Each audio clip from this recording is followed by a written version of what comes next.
Well, it's a pleasure to be here. As Elbrun has said, we have at FPA put a great deal of effort into the Great Decisions series.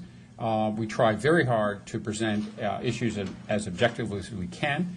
And what we try to do in the editorial board in the spring of the year before it's published is to try to identify the issues which we think are going to be the critical issues in the year or two ahead. And a number of you, I'm sure, are in discussion groups that use Great Decisions, but Noel Lateef and the entire board is firmly behind the idea that we want to broaden the audience for Great Decisions. So we're delighted that Noel has been invited to hand Great Decisions to the debaters at tonight's debate in Florida. Anyway, I wanted to start tonight talking about Asia with a story of the tiger walking through the jungle. And the tiger first came to a mouse, and he said to the mouse, Mr. Mouse, can you tell me who is the strongest animal in the jungle? And the mouse said, oh, Mr. Tiger, there's no question you are the strongest animal in the jungle. So the tiger was quite pleased with himself, and he went a little bit farther into the jungle, and he came to a gazelle. And it was a young female gazelle, and he was trying to decide whether to have her for breakfast or whether to ask her the same question. So he said, Miss Gazelle, could you tell me who is the strongest animal in the jungle? And she was quivering, and she said, oh, Mr. Tiger, there's no question about it. You're the strongest animal in the jungle. And in addition, you're very handsome. So he was very pleased with himself, and he went a little bit farther, and he came into a clearing in the jungle. And there was this old cow elephant there who had a torn ear, and she was blowing dust on herself and looked rather ratty. And so he went up to her and he said, Mrs. Elephant, could you tell me who's the strongest animal in the jungle? And she just reached down with her trunk, picked him up, and threw him against a tree and almost broke his back. So he was a little discomfited, and he sort of brushed himself off, and he turned to her and said, don't get so excited just because you don't know the answer. Now, I think in many ways the United States is like that tiger. I think that there are very big changes ahead that the United States isn't planning for.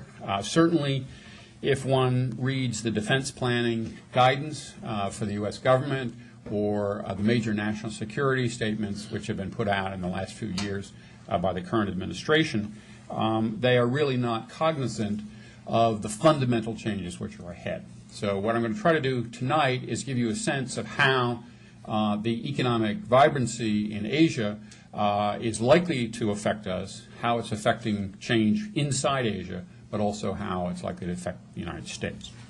What I'd like to do is just mention the three broad themes. The book that Elbrun mentioned of The Rise of China and India is upstairs if you're interested. To go into the details, it has lots of tables, and some of you may not find that congenial, but it provides the statistical backup for what I'm going to say. Also, in the handout that I've given you, which you're welcome to take home if you'd like, obviously, you can get a preliminary idea of some of the issues that I'm going to raise. But I basically have three broad themes. The first is that the rise of China and India is very significant, but its significance needs to be put in the context of the relative decline or stagnation of the Pacific Rim countries. If we'd had this discussion 15 years ago, the most popular book by an American author on Asia was Ezra Vogel's book, Japan is #1. The focus was all on Japan. The bubble had burst in the Japanese real estate market, but Japan still had a GDP that was 5 times China's, and it was, without exception, the leading economy in Asia, and it was certainly seen by many as a major threat to the United States.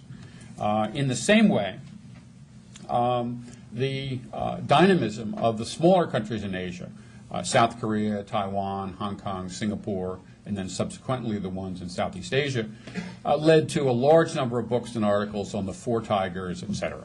All of us have been through that, but the first and really fundamental point that I want to make is that the rise of China and India are significant in and of themselves, but they would have been much less noticeable if Japan had recovered quickly from its crash, if South Korea, Taiwan, and the ASEAN countries in Southeast Asia didn't run into problems themselves.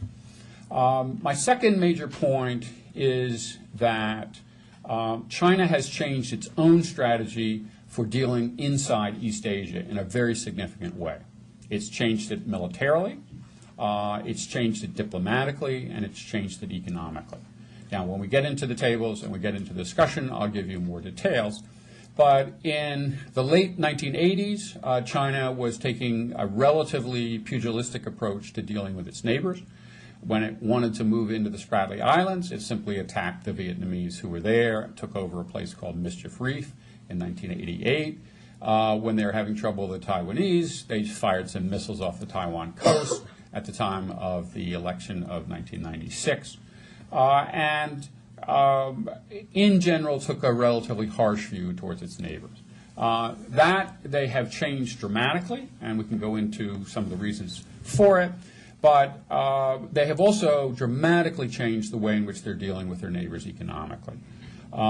If you looked at China in the early 90s, the major view was this was a Marxist or socialist economy going through transformation.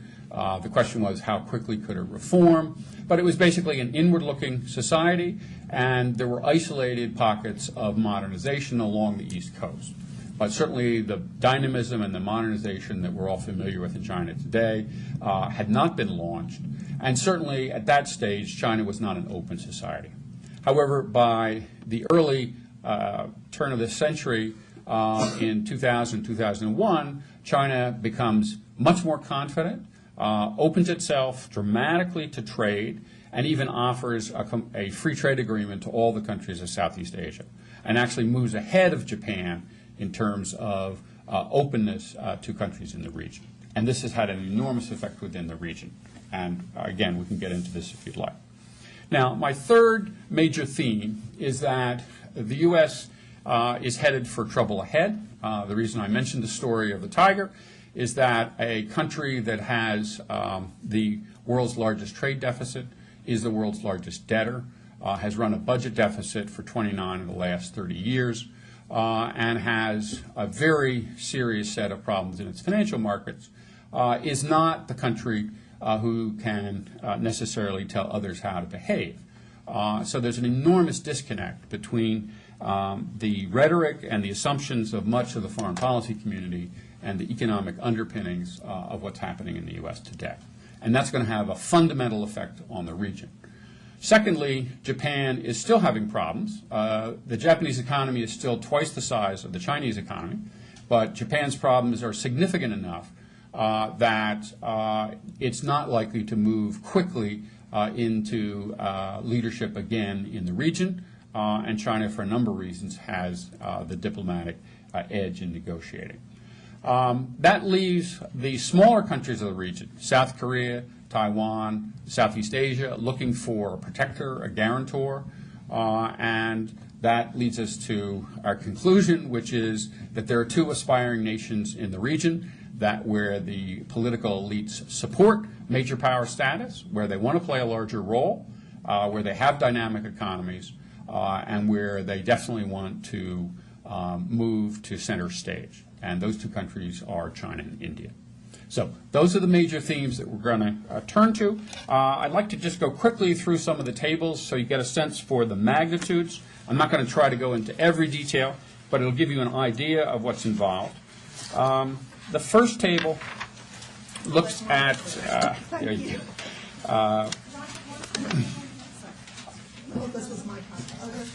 are there extra tables? Anyway, the first table is for total gross domestic product. Again, during questions, I'd be glad to go into any details you'd like. But the important thing to note here is that in 1980, China has a gross national product about like Indonesia's. So what we're talking about is just an enormous surge between 1980 and today, an enormous transformation of the region. The other countries are important, though India's economy is large. India's economy is about the size of South Korea's. I'll mention also, just to put these things in context, that now that the Soviet Union has fallen apart, and we're talking about Russia, Russia's GDP is roughly the size of Belgium and Holland's together. So Russia is a very strange country. It's a nuclear superpower, but a tiny economy. That, of course, is changing with oil and gas prices soaring, but whether they will stay high is something that we can discuss. Now, the second table is called the double dip recession in Asia, and this is the key element that I'm talking about regarding the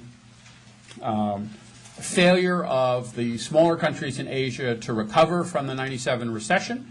And if you look at that recovery line from '98 to '99, if the Asian countries had been on that trajectory up, then the very large surge of foreign direct investment that went into China would have been more equally distributed within the region. China would have grown more slowly, and the rest of the countries in the region would have grown more quickly. So we can discuss that in greater detail if you'd like. Now, in terms of restructuring, if you have an economic bent, I'm glad to talk about the different restructuring problems in Asia. I am a deep skeptic of some of the arguments put forward by the New York Times' leading columnist on economics, where he has lumped all the countries of Asia together. It shows, I think, how little he knows about Asia. The countries in Asia each have distinct problems, and I'm glad to go into them, but one can't categorize them all together. The next table is the total GDP of the Asian powers.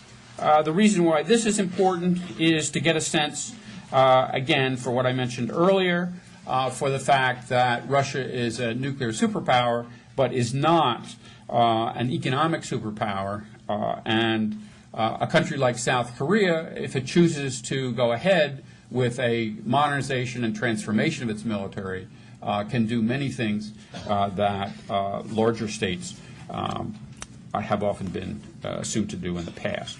Now, the next table says impact of economic alignments. Again, I can go into this during questions, but what's important about that is to note that trade is shifting dramatically within Asia. If we'd had this talk 5 years ago, the U.S. was the principal trading partner of almost every country in East Asia.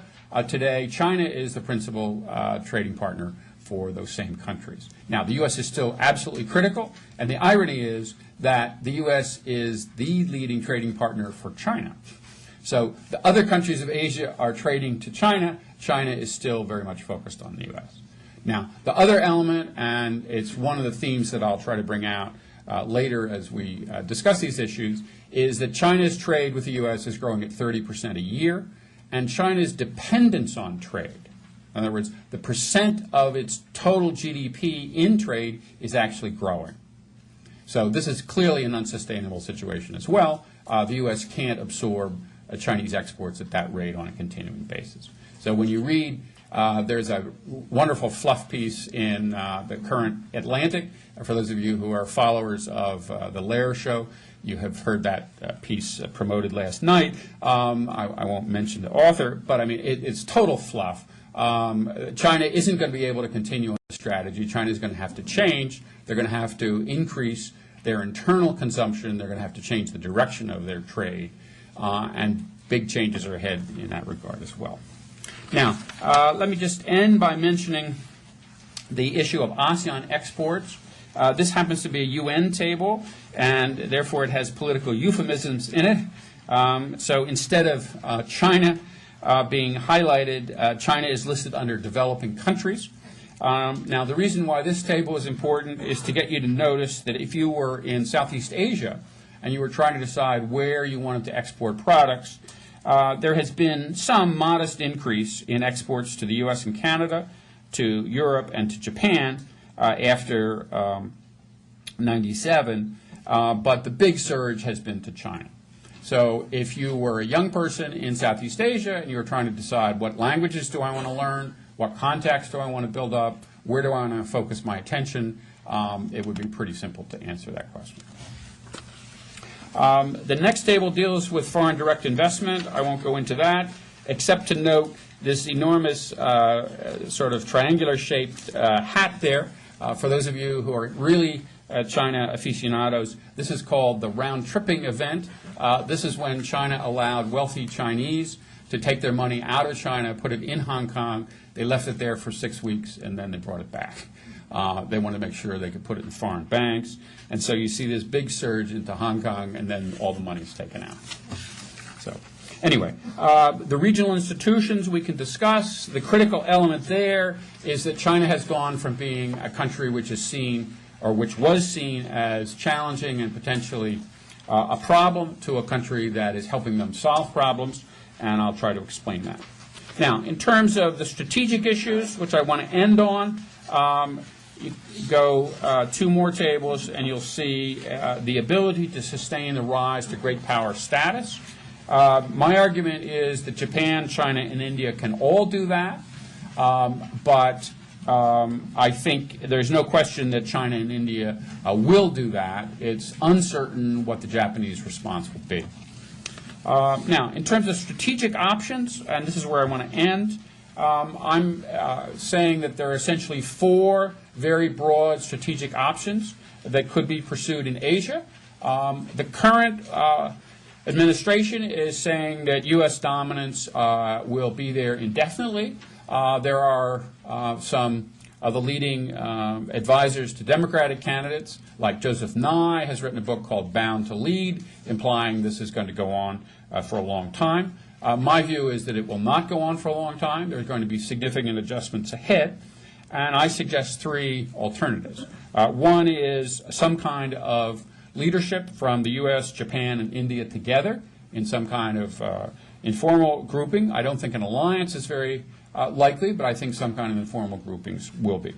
Where the region is heading, unless a major intervention occurs, is essentially Chinese informal preeminence. The Chinese already dominate Burma, Cambodia, Laos, and Vietnam, and the other countries of Southeast Asia are trying to decide where to go. Taiwan is also deeply torn. Its economic future is clearly with the mainland, but the Taiwanese want a greater autonomy. A third alternative, which is being promoted inside Asia, is called the Asian Concert of Powers. For those of you who are aficionados of Henry Kissinger, you may know that he wrote his PhD dissertation on the Congress of Vienna and the Concert of Powers in Europe after 1815.